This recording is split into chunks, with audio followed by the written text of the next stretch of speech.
అందరికీ నమస్తే అండి. సో మాచర్ల ఎమ్మెల్యే పిన్నెల రామకృష్ణారెడ్డి గారికి సంబంధించి ఒక కీలకమైన అప్డేట్ ఏంటంటే, ఆయన హైకోర్టులో బెయిల్ పిటిషన్, ముందస్తు బెయిల్ పిటిషన్ దాఖలు చేశారు.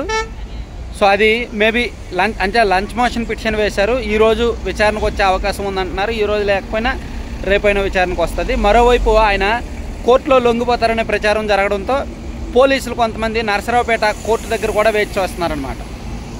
సో ఇది ఈ పూర్తి డీటెయిల్స్, అసలు ఆయన తప్పించుకోవడానికి కారణం ఏంటి, ఆయన తప్పించుకోవడానికి ఎవరైనా అధికారులు సహకరించారా, ప్రభుత్వ పెద్దలు సహకరించారా, అవన్నీ కూడా నేను ఈ వీడియోలో చెప్తా. మీరు బ్యాక్గ్రౌండ్ లొకేషన్ చూసే ఉంటారు, ఇది బీచ్ రివర్. సో అసలు ఆయన తప్పించుకోవడానికి కారణం ఏంటి, ఆయన తప్పించింది ఎవరు?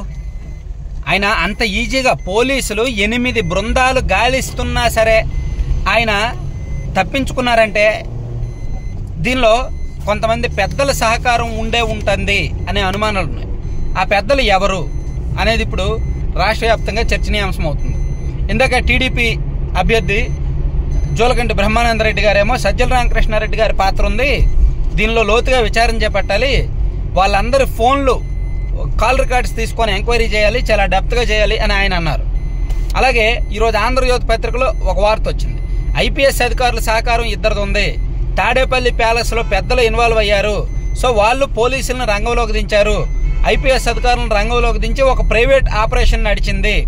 సో పోలీసులను డైవర్ట్ చేసి మాచర్ల ఎమ్మెల్యే పిన్నెల రామకృష్ణారెడ్డి గారిని కావాలని తప్పించారు, పోలీసులకు దొరకకుండా వాళ్ళే చేశారు అని ఆంధ్రజ్యోతిలో ఒక వార్త వచ్చింది. మరోవైపు ఒక టీవీ జర్నలిస్ట్ ఒక ఆయన తన ప్రెస్ వెహికల్నిచ్చి తప్పించారనే వార్త ఉంది. అంటే ఇలా చూస్తుంటే ఆయన తప్పించడానికి చాలా పెద్ద పెద్ద వ్యక్తులే పనిచేసినట్టుగా తెలుస్తోంది. సో మరి దీని మీద ఈసీ ఏమైనా రియాక్ట్ అవుద్దా అవదా? ఇప్పుడు ముఖేష్ కుమార్ మీనా గారు ఇందాక కూడా ఏమన్నారంటే, సెంట్రల్ ఎలక్షన్ కమిషన్ చాలా సీరియస్గా ఉంది, ఆయన అర్జెంటుగా అరెస్ట్ చేస్తాము, 8 పోలీసు బృందాలు ఆయన కోసం గాలిస్తున్నాయి, ఆయన అసలు విడిచిపెట్టము, కొన్ని గంటల్లోనే పట్టుకుంటామని చెప్తున్నారు. సరే, ఆయన పట్టుకోవడానికి ఇంత సీరియస్గా ప్రయత్నిస్తున్నారు కదా, మరి ఆయన తప్పించడానికి ప్రయత్నిస్తున్న వాళ్ళ మీద చట్టపరంగా ఏమైనా చర్యలు ఉంటాయా లేదా అనేది ఆలోచించాల్సిన అంశం. Point number 1. మరోవైపు పీఓని ఏపీఓని సస్పెండ్ చేశారు. అంత పెద్ద క్రైమ్లో ఎప్పుడైనా పెద్ద పెద్ద క్రైమ్స్ జరిగినప్పుడు దిగువ స్థాయిలో ఉన్న వాళ్ళని బలి చేసేస్తారు. పాపం బలి అయ్యేది వాళ్ళే. ఇప్పుడు పీఓ కానీ ఏపీఓ కానీ ఏం చేయగలరు? ఆ రోజు ఎమ్మెల్యే గారు వచ్చారు, అనుచరులతో సహా వచ్చారు, ఈవీఎం పగలగొడుతున్నారు, వీళ్ళు వద్దు అని చెప్తే వీళ్ళని కొడతారు కదా. అక్కడ టీడీపీ ఏజెంట్లనే వద్దు అని చెప్పినందుకు కొట్టినోళ్ళు పీఓనో ఏపీఓనో చెప్పేంత ధైర్యం, అంత సాహసం చేయగలరా? చేయలేరు. సో వాళ్ళని ఇలా సస్పెండ్ చేసినంత మాత్రాన, వాళ్ళ మీద చర్యలు తీసుకున్నంత మాత్రాన ఏమీ ఉండదు అక్కడ. అది పరిష్కారం కాదు, వాళ్ళని బలిపశువులను చేయడం తప్ప.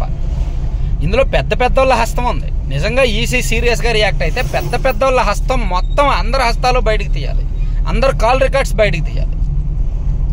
సో జూన్ 4వ తేదీ వరకు అయితే ఈ ఎపిసోడ్ కొనసాగుతూనే ఉంటుందండి. జూన్ 4వ తేదీ వరకు ఏమీ ఉండదండి. మేబీ ఆయనకి హైకోర్టు అయితే బెయిల్ ఇచ్చే అవకాశం లేదు. నాకున్న సమాచారం ప్రకారం, నేను కొంతమంది న్యాయవాదులతో మాట్లాడే సందర్భంలో కూడా ఆయన మీద మోపిన కేసులు సీరియస్ కేసులు కాబట్టి, ఎలక్షన్ రిలేటెడ్ కేసులు కాబట్టి హైకోర్టు ముందస్తు బెయిల్ ఇవ్వదు అని అంటున్నారు. ఏమైనా లాబింగ్లు ఏమైనా పనిచేస్తే, ఏమైనా పెద్ద ఎత్తున, అంటే నేను ఓపెన్గా చెప్పకూడదులే కానీ, ఏమైనా ఇంటర్నల్ అంశాలు పనిచేస్తే మేబీ ఏవి చట్టానికి కళ్ళు లేవు, న్యాయానికి కళ్ళు లేవేవో అంటారు కదా, అవన్నీ జరుగుతాయి అన్నమాట. ఇవన్నీ మనం ఎక్కువ మాట్లాడుకోకూడదు, చీకటి అంశాలు, రహస్య అంశాలు.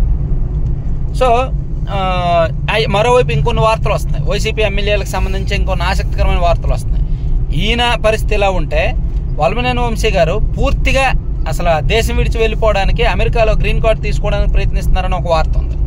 అలాగే అనంతపురం జిల్లాకు చెందిన మరో ఎమ్మెల్యే గారు కూడా విదేశాలకు వెళ్ళిపోవడానికి ప్రయత్నిస్తున్నారని మరో వార్త ఉంది. అలాగే కొడాల నాని గారికి సంబంధించి, హెల్త్కి సంబంధించి మరో ఇష్యూస్ ఉన్నాయి. సో ఇలా వైసీపీ వాళ్ళందరూ కూడా ఒకేసారి ఉక్కిరిబిక్కిరి అయిపోతున్నారనమాట.